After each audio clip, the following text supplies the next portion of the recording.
Good evening students. अब अपन करने जा रहे हैं क्वेश्चन नंबर 9 ऑफ आरटीपी। जो अपन ने क्वेश्चन नंबर 8 तक ही पिछले क्लास सेशन में कवर किया था। अभी अपन क्वेश्चन नंबर 9 से शुरू करते हैं। तो यहाँ पे कृति एक सीरियस स्टूडेंट है।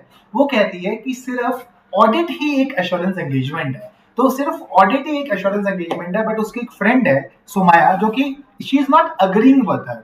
वो कहती है कि सिर्फ एश्योरेंस एंगेजमेंट में ना सिर्फ ऑडिट आता है, उसके अंदर रिव्यू भी आता है, उसके अंदर प्रोस्पेक्टिव फाइनेंशियल इंफॉर्मेशन के ऊपर ओपिनियन भी आता है, फिर आपका बेसिकली इंटरनल कंट्रोल्स के ऊपर भी अश्योरेंस एंगेजमेंट हो सकता है। तो there are very varieties of assurance engagement. ये कहना है हमारी सी स्टूडेंट सौम्या का, राइट। तो अभी देखते हैं कौन सा सही है। तो मैंने बोला ऑब्वियस सी बात है, अश्योरेंस एंगेजमेंट होता क्या है। सबसे पहले अपन ये डिस्कस करते हैं, क्योंकि अपन इसके साथ साथ अपने कॉन्सेप्ट्स भी रिवाइज कर रहे हैं, राइट। तो मैंने बोला देखो ऑब्वियस सी बात है, फाइनेंशियल स्टेटमेंट्स को बनाता है मैनेजमेंट, राइट। तो management is the responsible party, तो they are responsible for preparing the financial statements. तो अभी फाइनेंशियल स्टेटमेंट्स को किस फ्रेमवर्क के अंदर बनाया जाता है, that is the Ind AS, right. अभी ऑडिटर क्या करता है, ऑडिटर फाइनेंशियल स्टेटमेंट्स को इवैल्यूएट करता है based on the Ind AS requirements, right. तो practitioner evaluates the subject matter against a criteria, ठीक है। एंड जो कि सब्जेक्ट मैटर किसने बनाया है, बेसिकली मैनेजमेंट ने, लाइक रिस्पॉन्सिबल पार्टी ने बनाया है। एंड इसकी वजह से क्या होता है, यूजर्स का कॉन्फिडेंस बढ़ जाता है, यूजर्स का कॉन्फिडेंस सातवें आसमान पे पहुंच जाता है। तो मैंने बोला अश्योरेंस एंगेजमेंट एक ऐसा एंगेजमेंट होता है जहां पे प्रैक्टिशनर यूजर्स का कॉन्फिडेंस बढ़ा देता है, ठीक है। Obviously it would be other than the responsible party, क्योंकि रिस्पॉन्सिबल पार्टी का कॉन्फिडेंस तो ऑलरेडी बढ़ा हुआ है ना, क्योंकि उन्होंने ही तो ये फाइनेंशियल स्टेटमेंट्स बनाए हैं, राइट। सो यूजर्स का कॉन्फिडेंस बढ़ाने के लिए एक एंगेजमेंट प्रैक्टिशनर करता है जहां पे वो सब्जेक्ट मैटर को, मतलब फाइनेंशियल स्टेटमेंट्स को कंपेयर करता है against a criteria, that is Ind AS, ठीक है। तो basically assurance engagement is the engagement जहां पे कॉन्फिडेंस बढ़ जाता है यूजर्स का। तो अभी आप मान लो लेट्स से ट्रायल बैलेंस से बैलेंस शीट बना के यूजर्स के सामने रखते हो, तो क्या उससे कॉन्फिडेंस बढ़ रहा है? तो जवाब है नहीं, वो तो सिर्फ और सिर्फ कंपाइलेशन एंगेजमेंट है। लेकिन अगर आप उस फाइनेंशियल स्टेटमेंट पे ओपिनियन दे रहे हो कि भाई ये ट्रू एंड फेयर व्यू देता है, तो उससे यूजर्स का कॉन्फिडेंस बढ़ रहा है। तो नॉन एश्योरेंस एंगेजमेंट के एग्जांपल हो गए कंपाइलेशन एंगेजमेंट्स, जहां आपने अपने ट्रायल बैलेंस लिया, ट्रायल बैलेंस से आपने क्या कर दी, बैलेंस शीट बना दी, राइट। तो इसके ऊपर जो स्टैंडर्ड एप्लीकेबल होते हैं, that is standard on related services. तो नॉन एश्योरेंस एंगेजमेंट पे एसआरएस एप्लीकेबल है। ऑब्वियसली बात है, अगर आपको अग्रीड अपॉन प्रोसीजर्स करने को बोला, अग्रीड अपॉन प्रोसीजर्स का मतलब क्या है, मेरे और क्लाइंट के बीच में अग्री हुआ कि मैं इन्वेंटरी को, काउंटिंग को अटेंड करूंगा, उसमें ये 4 स्टेप्स करूंगा, तो that is also a non assurance engagement, that is also a non assurance engagement. फिर एश्योरेंस एंगेजमेंट के क्या मतलब, नॉन एश्योरेंस में अग्रीड अपॉन प्रोसीजर्स भी हो सकते हैं, जहां पे स्पेसिफिक प्रोसीजर्स करने हैं, वो भी डिफाइंड है कि कैसे करना है, कि भाई मुझे सबसे पहले 5 सैंपल लेने हैं, 5 सैंपल कौन से लेने हैं, रैंडम लेने, एमयूएस लेने, वो क्लियरली लिखा है, तो उससे मैं कोई अश्योरेंस नहीं दे पा रहा, मैं it's a type of a non assurance engagement. अभी एश्योरेंस एंगेजमेंट के क्या क्या टाइप है, audit, review, prospective financial information के ऊपर ओपिनियन, दूसरा इंटरनल कंट्रोल्स के ऊपर ओपिनियन। तो अभी देखो ऑडिट्स पे क्या लगता है, स्टैंडर्ड्स ऑन ऑडिट, रिव्यू पे क्या लगता है, standard on review engagements, prospective financial information के ऊपर क्या लगता है, standard on assurance engagement, internal controls के ऊपर क्या लगता है, standard on assurance engagements, right. अभी देखो लाइफ में low level of assurance and absolute level of assurance possible नहीं है। तो low level of assurance and absolute level of assurance is not possible, ठीक है। तो हम क्या एश्योरेंस दे सकते हैं, मैंने बोला या तो हम रीजनेबल एश्योरेंस दे सकते हैं या हम लिमिटेड एश्योरेंस दे सकते हैं। अभी दोनों में फर्क क्या होता है, reasonable assurance is a high level of assurance, ठीक है, मतलब reasonable assurance is basically higher than the moderate level of assurance, obvious सी बात है, ठीक है। अभी लिमिटेड एश्योरेंस में हम क्या बोलते हैं, हम ये बोलते हैं कि हमारी नजर में कुछ ऐसा ना आया जो हमें ये बताता हो कि ये चीज गलत है, तो इस तरीके से हम लिमिटेड एश्योरेंस में बोलते हैं। और रीजनेबल एश्योरेंस में हम क्या बोलते हैं कि हमारे हिसाब से ये सब कुछ ओके दिखता है, it gives a true and fair view. लेकिन लिमिटेड एश्योरेंस में हम ऐसा बोलते हैं कि हमारी नजर में कुछ ऐसा नहीं आया कि जो हमें बताए कि हाँ हमें लगे कि ये गलत है, ठीक है। तो review is a type of limited assurance engagement, या फिर प्रोस्पेक्टिव फाइनेंशियल इंफॉर्मेशन भी एक लिमिटेड एश्योरेंस एंगेजमेंट है, क्योंकि हम ये बोलेंगे कि हमारी नजर में कुछ ऐसा नहीं आया जो हमें ये प्रूफ करे कि जो अजम्पशंस मैनेजमेंट ने यूज करी है वो प्रॉपर नहीं है। तो प्रोस्पेक्टिव फाइनेंशियल इंफॉर्मेशन पे प्रैक्टिशनर की क्या रिस्पॉन्सिबिलिटी होती है, तो वो ये देखता है कि अजम्पशंस आर नॉट अनरीजनेबल। तो मेरी नजर में कुछ ऐसा नहीं आया, मैं यही नहीं बोल रहा कि ये अजम्पशन सही है, बट मेरी नजर में कुछ ऐसा नहीं है जिसके बेसिस पे मैं बोल दूं कि assumptions आर नॉट, बेसिकली मैं ये नहीं बोल सकता कि assumptions अनरीजनेबल है। तो मैंने बोला nothing has come to my knowledge which causes to believe me that assumptions are not reasonable, ठीक है, नॉट रीजनेबल। तो मेरे नजर में कुछ ऐसा नहीं आया, राइट। और बेसिकली प्रोस्पेक्टिव फाइनेंशियल इंफॉर्मेशन में प्रैक्टिशनर की रिस्पॉन्सिबिलिटी है कि सारी assumptions प्रॉपरली डिस्क्लोज हो एंड जो फाइनेंशियल इंफॉर्मेशन बनाओ that is properly prepared on the basis of such assumption, ठीक है। तो मैंने बोला रीजनेबल एश्योरेंस एंगेजमेंट हो सकता है लाइक ऑडिट या फिर reporting on the internal controls of a service organisation, ठीक है। तो कंट्रोल्स के ऊपर जब ओपिनियन दिया जाता तो that is generally a reasonable assurance engagement, जिससे basically you provide a high level of assurance, ठीक है। तो बेसिकली अपन ने समझ लिया रिव्यू को, देन प्रोस्पेक्टिव फाइनेंशियल इंफॉर्मेशन को हमने ये भी समझ लिया। प्रोस्पेक्टिव फाइनेंशियल इंफॉर्मेशन में प्रैक्टिशनर की रिस्पॉन्सिबिलिटी है ये चेक करना कि assumptions कोई अनरीजनेबल तो नहीं है, assumptions प्रॉपर्ली डिस्क्लोज हुई है, फाइनेंशियल इंफॉर्मेशन प्रॉपर्ली बनी है on the basis of the assumptions, ये भी अपन ने समझ लिया। अब चलते हैं अपन अगले क्वेश्चन के ऊपर। तो यहाँ पे अगर आप देखो तो कृति सही है, बेसिकली एश्योरेंस एंगेजमेंट के अंदर ऑडिट भी आता है, रिव्यू भी आता है, एश्योरेंस एंगेजमेंट भी आता है, प्रोस्पेक्टिव फाइनेंशियल इंफॉर्मेशन भी आता है एंड बेसिकली मेरा रिपोर्टिंग ऑन इंटरनल कंट्रोल्स भी आता है। अभी चलते हैं अपन क्वेश्चन नंबर 10 पे, जहां पे क्या है सीए एंड एंगेजमेंट पार्टनर है जो कि प्लानिंग एक्टिविटीज में भी पार्टिसिपेशन कर रहे हैं। तो अभी प्रीलिमिनरी एंगेजमेंट एक्टिविटीज कर रहे हैं। तो हमें पता है प्रीलिमिनरी एंगेजमेंट एक्टिविटीज करने का मतलब क्या होता है। मैंने बोला इस ऑडिट को लेने से पहले कुछ चीजें मुझे करनी पड़ेगी। मुझे ये देखना पड़ेगा क्या मैं ये ऑडिट को एक्सेप्ट कर सकता हूँ, क्या मैं ये इस ऑडिट को कंटिन्यू कर सकता हूँ। लेट्स से अगर मैं पुराना ऑडिटर था, मतलब पिछले साल भी मैं ही ऑडिटर था, तो क्या मैं कंटिन्यू कर सकता हूँ इस ऑडिट के साथ, या फिर क्या मैं इस ऑडिट को एक्सेप्ट कर सकता हूँ। तो बेसिकली प्रीलिमिनरी एंगेजमेंट एक्टिविटीज में पार्टनर इवैल्यूएट करता है whether he can accept or whether he can continue with the audit engagement. Acceptance and continuance को evaluate करता है, then he checks whether he is complying with the ethical requirements. तो हमारे code of ethics में 5 चीजें हैं, तो वो इवैल्यूएट करेगा whether he is complying with the ethical requirements including independence. तो बेसिकली अगर अपन चार्ट चले पहले समझे कि प्रीलिमिनरी एंगेजमेंट एक्टिविटीज क्या क्या हो सकती है। तो मैंने बोला acceptance and continuance, then compliance to ethical requirement including independence, and then he will agree on the terms of the engagement prior to commencing the audit work. तो ऑडिट करने से पहले वो देखेगा क्या मैं इस ऑडिट को एक्सेप्ट कर सकता हूँ, क्या मैं इस ऑडिट के साथ कंटिन्यू कर सकता हूँ, क्या मैं अगर इस ऑडिट को एक्सेप्ट करता हूँ तो क्या मैं कंप्लाई कर पाऊंगा एथिकल रिक्वायरमेंट्स के साथ इंक्लूडिंग इंडिपेंडेंस, क्या whether I have entered in agreed the terms of this engagement with the management, ठीक है। तो अभी एक्सेप्ट तब कर पाओगे जब जो मैनेजमेंट है, जो ओनर्स है, जो दो चार्ज विद गवर्नेंस है, वो ऑनेस्ट है, दे आर स्ट्रेट फॉरवर्ड। तो इंटीग्रिटी ऑफ ओनर्स मैनेजमेंट पीसीडब्ल्यूजी, तो आप जब एक्सेप्ट तभी करोगे जब मैनेजमेंट ऑनेस्ट है, ओनर्स ऑनेस्ट है, पीसीडब्ल्यूजी ऑनेस्ट है। फिर आप देखोगे कि क्या मेरे पास टीम है जो ये ऑडिट को कर पाएगी, तो competency of the engagement team. फिर आप देखोगे क्या क्या इश्यूज आए थे पिछले ऑडिट्स में, what are the matters that have arisen in the previous audit, and अगर कोई इनिशियल एंगेजमेंट है, मतलब आप पहली बार ऑडिट करने जा रहे हो, तो बेसिकली आप पिछले वाले ऑडिटर के साथ बात करोगे, तब तक आप ऑडिट एक्सेप्ट नहीं कर सकते, पिछले वाले ऑडिटर के साथ आप बात करोगे। तो प्रीलिमिनरी एंगेजमेंट एक्टिविटीज में आप एक्सेप्टेंस एंड कंटिन्यूएंस डिसीजन में इवैल्यूएट करोगे कि क्या आपको एक्सेप्ट करना चाहिए, क्या आपको कंटिन्यू करना चाहिए।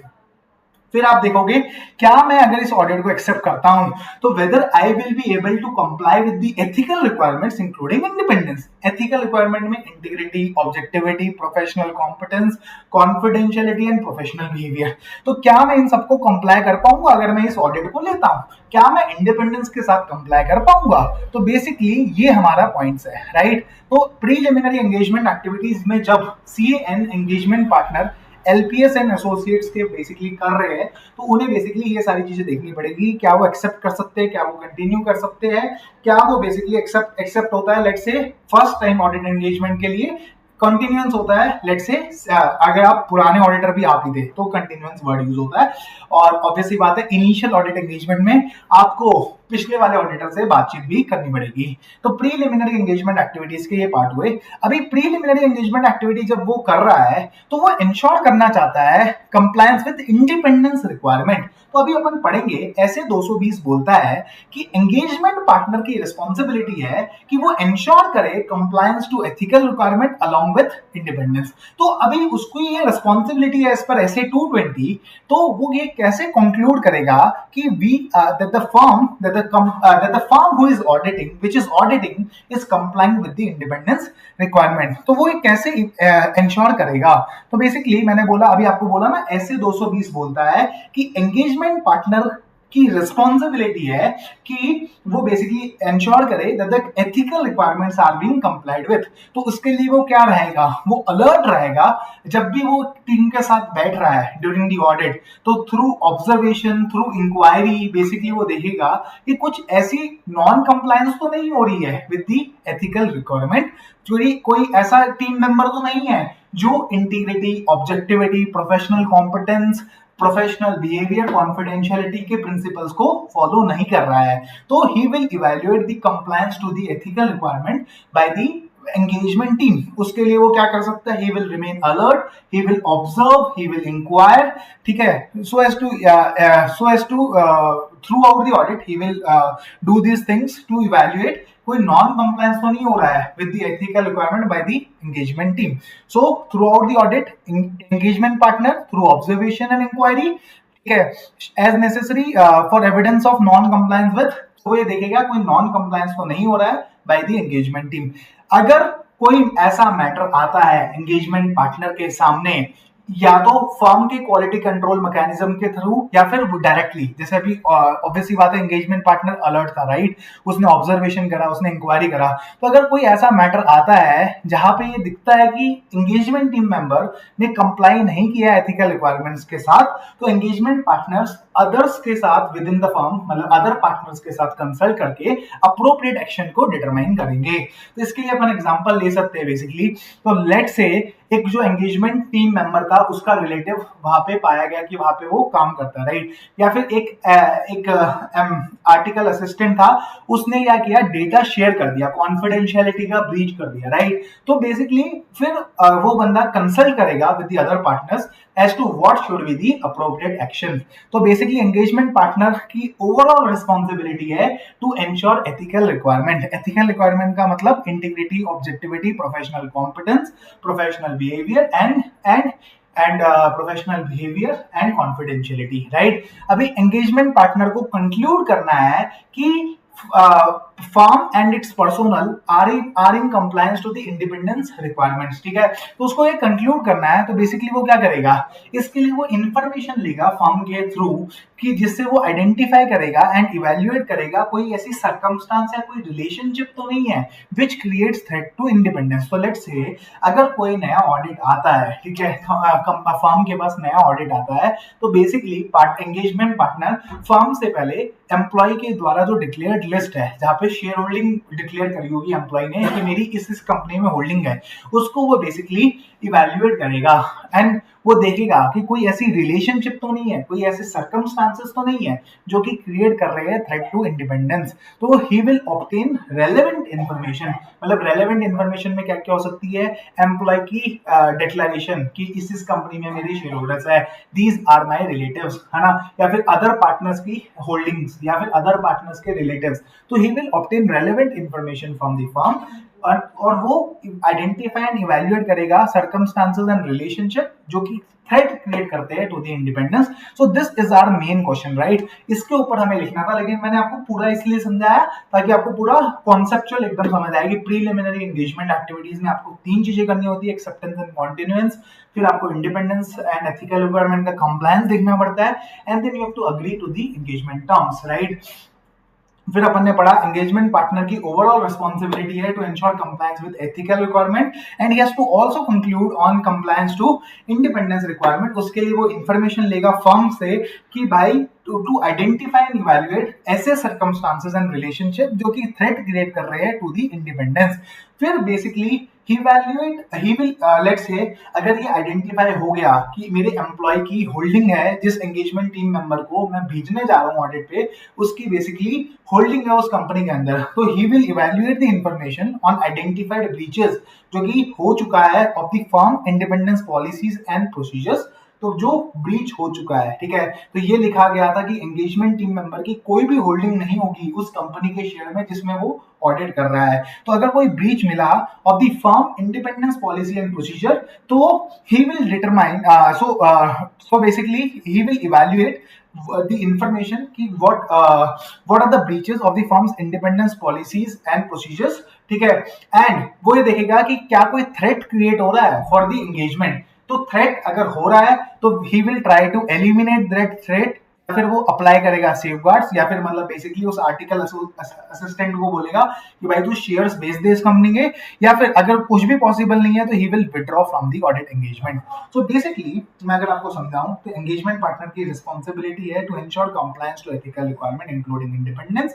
इसके लिए वो बेसिकली पहले इंफॉर्मेशन लेगा फर्म से, जिसमें वो बेसिकली आइडेंटिफाई एंड इवैल्यूएट करेगा ऐसे सर्कमस्टांसेस एंड रिलेशनशिप जो कि थ्रेट क्रिएट करते हैं।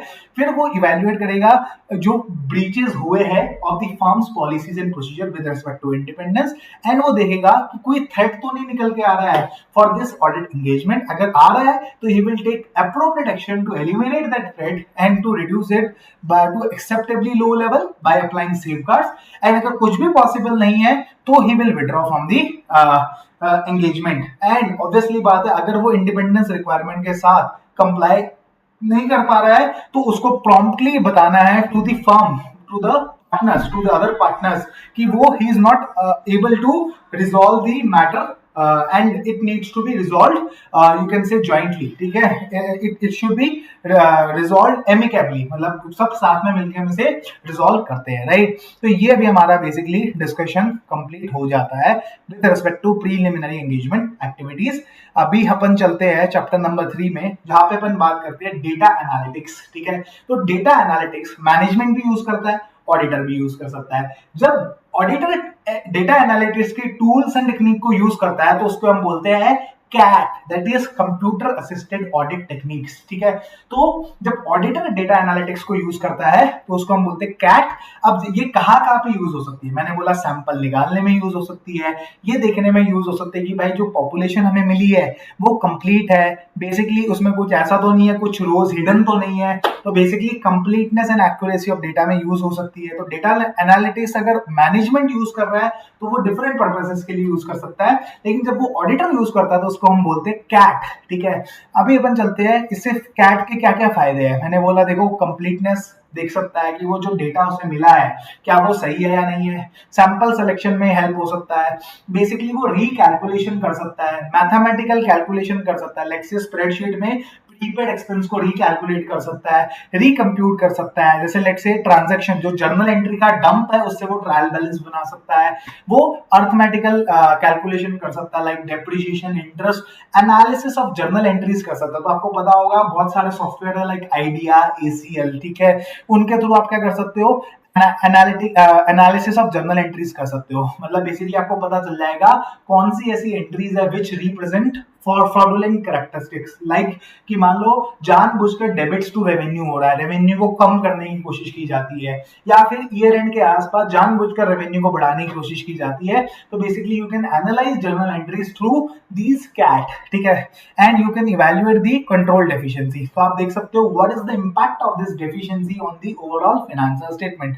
तो बेसिकली आपने बेसिकली बोला अगर डेटा एनालिटिक्स ऑडिटर यूज कर रहा है तो that is known as CAAT, and sample से लेके सैंपल सिलेक्शन से लेके ये आपको हेल्प कर सकता है रिकम्प्यूटेशन के अंदर, कंप्लीटनेस चेक के अंदर, एंड जर्नल एंट्रीज को एनालिसिस के करने के साथ साथ ये आपको कंट्रोल डेफिशिएंसी का इंपैक्ट इवैल्यूएट करने में भी आपको हेल्प कर सकता है। तो these are the use of audit tools, ठीक है। तो what are the tools and techniques used by the auditor in applying the principle of data analytics, that is CAT, and in which areas analytics can be used. तो हमने पढ़ा, हमने ये क्या क्या पढ़ा, हमने बोला सैंपल सिलेक्शन से लेके रिकम्प्यूटेशन से लेके अपन इसमें बेसिकली डेप्रिसिएशन भी कर सकते हैं, आप ट्रायल बैलेंस को बना भी सकते हो, मतलब you can reconstruct the TB from the transaction um, you can analyse the journal entries कि कोई उसमें कोई फ्रॉडुलेंट इंडिकेशन तो नहीं है या फ्रॉडुलेंट फाइनेंशियल रिपोर्टिंग के इंडिकेटर्स तो नहीं है। अब बेसिकली बात करते हैं अपन ऐसे 501 के हिसाब से जहां पे ऑडिटर को एविडेंस लेना पड़ता है when inventory is material to the financial statement. जब inventory is very important to the financial statement तो ऑडिटर को एविडेंस लेना पड़ता है regarding the existence and condition of inventory. तो इन्वेंट्री एग्जिस्ट करती है एंड कंडीशन उसकी सही है। ये स्टैंडर्ड ऐसे 501 वैल्यूएशन के बारे में आपको नहीं बताता है, ये it talks only about the existence and condition of inventory. तो अगर आप देखोगे एक मैन्युफैक्चरिंग कंपनी है, बेसिकली अपना जो रॉ मटेरियल है वो बेसिकली किसी थर्ड पार्टी को भेज देती है, that is job worker, right. तो एज एट मार्च 31 थोड़ी बहुत इन्वेंट्री है पड़ी हुई है with such business entities which are material. तो when inventories are material to the financial statements, है ना, अभी आपको as auditor how will you obtain sufficient and appropriate audit evidence regarding very important word existence and condition of inventories lying with third parties। तो इसके लिए अपन ने दो concept पढ़े थे जब ऐसे 501 पढ़ा था, तो अपन ने बोला दो केस सिनेरियो हो सकते हैं, या तो इन्वेंट्री थर्ड पार्टी के पास पड़ी है या इन्वेंट्री मेरे पास खुद पड़ी है। तो अगर थर्ड पार्टी के पास पड़ी है तो मैं उसे क्या बोलूंगा कि भाई मुझे कंफर्मेशन दे दे, ऑडिटर उसे बोलेगा कि मुझे कंफर्मेशन दे दे कि तेरे पास ये इन्वेंट्री पड़ी है एंड इसकी कंडीशन सही है, तो आप कंफर्मेशन ले लोगे। या फिर आप क्या कर सकते हो, या तो आप इसके साथ में ये भी प्रोसीजर एडिशनली कर सकते हो, या फिर लेट्स से कंफर्मेशन जहां पे पॉसिबल नहीं है तो वर्ड है एंड और, मतलब कंफर्मेशन के साथ साथ आप ये भी कर सकते हो, या फिर अगर कंफर्मेशन नहीं पॉसिबल है तो आपको ये कर सकते हो, ठीक है। तो आपको इंस्पेक्शन करनी है, इंस्पेक्शन किसकी करनी है, तो ऑब्वियसली बात है जब आपने वहां पे सामान भेजा होगा जॉब वर्कर के पास तो वहां से आपको रसीद मिली होगी जिसको हम बोलते हैं वेयर हाउस रसीद, ठीक है, वेयर हाउस रिसिप्ट, ठीक है। तो आप इसे इंस्पेक्ट कर सकते हो, या फिर आप जो उसकी इन्वेंट्री काउंटिंग हो रही है उसको अटेंड कर सकते हो, या फिर आप किसी और ऑडिटर को बोल सकते हो to attend that inventory count of the third party जहां पे इन्वेंट्री पड़ी है। आप या फिर अदर ऑडिट प्रोसीजर्स कर सकते हो, ठीक है, या फिर आप अदर ऑडिट प्रोसीजर्स कर सकते हो। लाइक एग्जांपल क्या है, तो मैंने बोला यू कैन बेसिकली डू या तो कंफर्मेशन ले लो, या फिर इंस्पेक्शन किसका कर सकते हो, वेयर हाउस रिसिप्ट का या फिर इन्वेंट्री का, खुद जाके अटेंड कर सकते हो, या फिर अनदर ऑडिटर को बोल सकते हो कि भाई वो इंस्पेक्ट करे इन्वेंट्री को, या फिर अदर ऑडिट प्रोसीजर कर सकते हो। तो मैंने बोला सबसे पहला कंफर्मेशन, दूसरा इंस्पेक्शन, तीसरा other audit procedure. Other audit procedure में आप क्या करोगे, दूसरे ऑडिटर की रिपोर्ट ले लोगे या फिर उसकी सॉक रिपोर्ट ले लोगे कि भाई जो थर्ड पार्टी के पास जहां पे सामान पड़ा है उसके कंट्रोल्स अच्छे चल रहे हैं, with regard to third party के control are good with regard to basically counting of the inventory and the inventories are properly safeguarded. तो मैंने बोला आप उसके कंट्रोल्स के ऊपर ओपिनियन ले लोगे कि इन्वेंट्री सेफगार्डेड है, इन्वेंट्री कोई खराब होने की कंडीशन में नहीं है एंड इन्वेंट्री की काउंटिंग प्रॉपर की गई है। तो आप उस कंट्रोल के ऊपर बेसिकली एक सॉक रिपोर्ट ले सकते हैं, जिसको अपन बोलते हैं SOC report, service organisation service auditors report. तो ये अपन ले सकते हैं, या फिर हम वापस से कंफर्मेशन रिक्वेस्ट कर सकते हैं। तो ऑब्वियसली बात है, मैंने बोला ना आप कंफर्मेशन इसके साथ भी कर सकते हैं, आप बेसिकली ये वाले प्रोसीजर कंफर्मेशन के साथ भी कर सकते हो। तो इसलिए वापस से पॉइंट आया, you can request confirmation from the other parties जहां पे आपका जो इन्वेंट्री है that has been placed as collateral, जहां पे आपने उसे गिरवी रखा है, तो वहां पे आप कंफर्मेशन भी ले सकते हो। तो मैंने बोला देखो सिंपल सी बात है, सबसे पहले आपको कंफर्मेशन भेजनी है, लेकिन कंफर्मेशन भेजना पॉसिबल नहीं है, या कंफर्मेशन से आपको लग रहा है कि sufficient and appropriate audit evidence नहीं मिलेगा, तो आप inspection and other audit procedure भी कर सकते हो। इंस्पेक्शन का किसका इंस्पेक्शन करोगे, मैंने बोला वेयर हाउस की रसीद का इंस्पेक्शन कर सकते हो, दूसरा आप इन्वेंट्री का इंस्पेक्शन कर सकते हो, या तो खुद या किसी ऑडिटर को भेज के, या फिर आप अदर ऑडिट प्रोसीजर कर सकते हो, लाइक आप सर्विस ऑडिटर्स रिपोर्ट ले सकते हो ऑफ दैट थर्ड पार्टी, जो कि ये बोलती है कि इन्वेंट्री सेफगार्डेड है एंड इन्वेंट्री की काउंटिंग प्रॉपर्ली हुई है। And basically you can request confirmation from the other party जहां पे इन्वेंट्री प्लेस्ड हुई है एज कोलेटरल। ये भी अपन को समझ आ जाता है, राइट। अभी मैंने आपको बताया था स्टार्टिंग में, अपन ने जब डिस्कशन किया था तो अपन ने बोला था कि भाई ऐसा हो सकता है कि इन्वेंट्री या तो आपके पास पड़ी हो या basically inventory is lying with third party, right. तो अपन ने दो सिचुएशंस पढ़ी थी। अब अपन बात करते हैं, अगर लेट से inventory is lying with us only, ठीक है, तो मतलब आप क्या क्या करोगे इस केस में। तो मैंने बोला ऑब्वियसली बात है, जब इन्वेंट्री आपके पास ही पड़ी है तो आप एज अ ऑडिटर खुद अटेंड करोगे, ठीक है, एंड आप इवेल्युएट करोगे कि जो मैनेजमेंट ने इंस्ट्रक्शन दी है with respect to the counting and procedure to be followed for physical verification, तो वो उसको इवेल्युएट करोगे कि किस टाइप की वो इंस्ट्रक्शंस दी है, ठीक है। So you will evaluate what is the management instructions regarding the recording and controlling the results of the counting, ठीक है। तो बेसिकली आप खुद अटेंड करोगे। अब आप खुद अटेंड करोगे तो ऑब्वियसली बात है, आप ऑब्जर्व करोगे कि मैनेजमेंट कैसे काउंटिंग कर रहा है, क्या वो अपनी जो इंस्ट्रक्शंस के अकॉर्डिंग काउंटिंग कर रहा है। एंड ऑब्वियसली बात है, आप खुद भी इंस्पेक्ट कर सकते हो इन्वेंट्री, आप खुद भी जाओ तो टेस्ट बेसिस पे, टेस्ट चेक बेसिस पे काउंट कर सकते हो कि भाई कितनी इन्वेंट्री की काउंटिंग है।